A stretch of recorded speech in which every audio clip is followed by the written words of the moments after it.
Hi everybody, this is just a quick screencast to talk a little bit about Google Chrome browser and also about how to negotiate the Chrome Web Store in order to find free Chrome apps and extensions. So the first thing you have to do is make sure you're using the Chrome browser. And so I've got these images up here on my computer. This is what the Chrome browser looks like. It doesn't matter if you're using the Windows side or the Mac side of your computer, but you should be surfing the internet using the Chrome browser instead of, for example, you'll know you're using Internet Explorer if this is what you click on when you use the internet. You might also be using Firefox, which looks like that. But for this, and really I would say for the rest of this program, it would be great if you could start using Google Chrome, just because a lot of the tools that we'll be using in the program have Chrome apps and extensions, and so it would be easy if you're already using Chrome. Okay, that's the first thing. So then when you use Google Chrome, you could either Google Chrome Web Store, like that, or if you see this little grid here, click on that, and then somewhere in here there should be a little store. So those are a couple of different ways to get to the Google Chrome store. And then you just click there.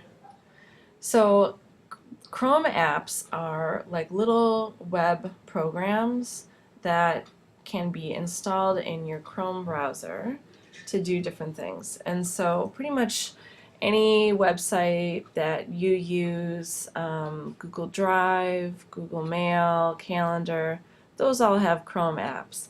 Also, Twitter has a Chrome app. Facebook has a Chrome app. Evernote has a Chrome app.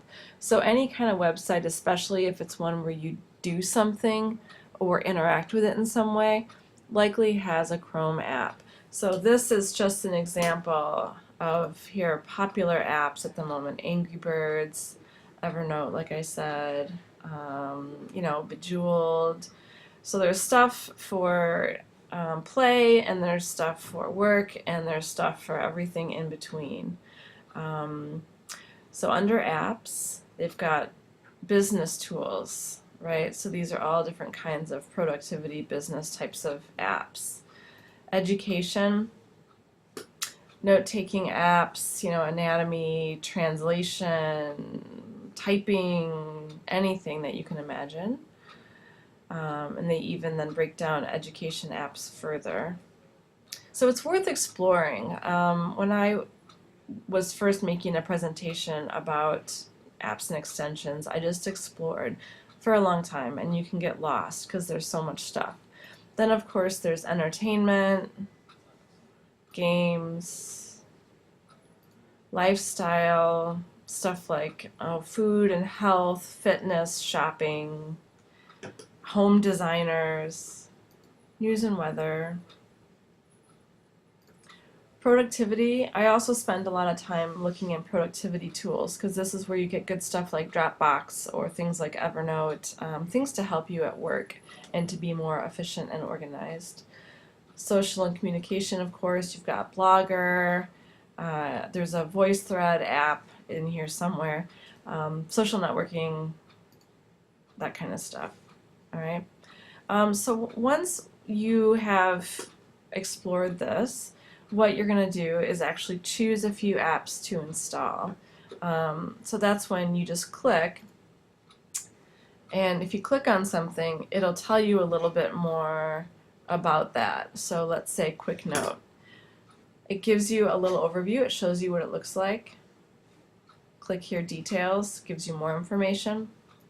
I love the reviews section, so people are actually saying, what they think of it specifically. And then you can see here, there's out of 6,600 people who have reviewed it, it got a 4.5 star rating, which is really, really high in the world of apps. So if you like something, all you have to do is click there, click Add, and then you'll see right there, and it'll open it. So I've got my little apps grid here, and then I've got a whole bunch here so I can scroll down. There it is. That's the one I just added. Also, it's down here. I had to add this Chrome app launcher down at the bottom, but it's right there too. Okay, so it's really, really easy and fun. It's easy to get kind of addicted to it.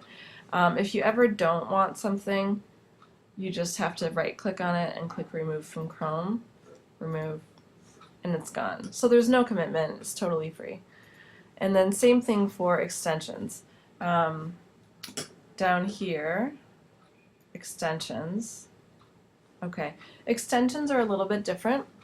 So where apps are similar to things that help you do stuff that are like websites in their own right, Pinterest, extensions are little things that live up in your browser that kind of make your browser be extra fancy and do kind of cool stuff. One of my favorite extensions is this little one here called Currency Converter.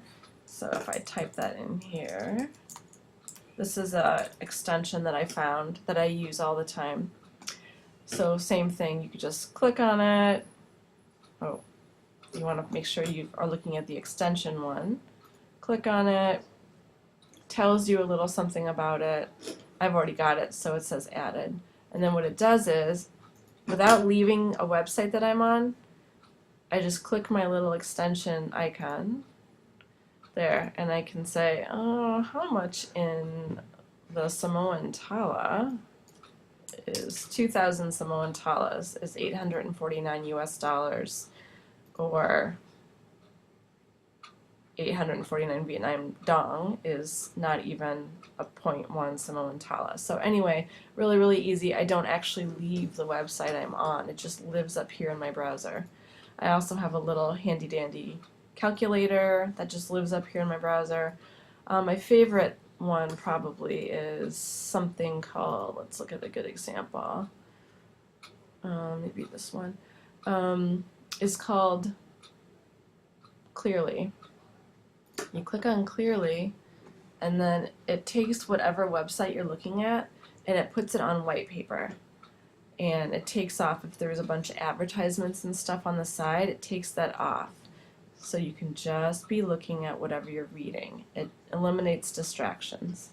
You can actually clip it to Evernote. You can, highlight and then save the highlighting, stuff like that. It's pretty cool. And then just click it, and it goes back to the normal website. Another really great one that I have found that I like is this one called Print Friendly in PDF. And click that. And so what this is it makes it really nice and printable. I can just print like here. I can email it. I also like that it has the website and the URL at the very top. I can also choose what I want to print. So let's say I don't want that. Let's say I don't want the picture, I don't want the picture, I don't want the picture. So it can save space and save ink, which is a good thing, right? So just go through, take out what you don't want, and now I've got much less to print. That's probably my very favorite extension. Okay, so for this thing, you will actually be exploring Google Chrome and the Chrome Web Store and choosing some extensions and some apps and telling us about them. And if you have any questions, just let me know. Otherwise, happy shopping.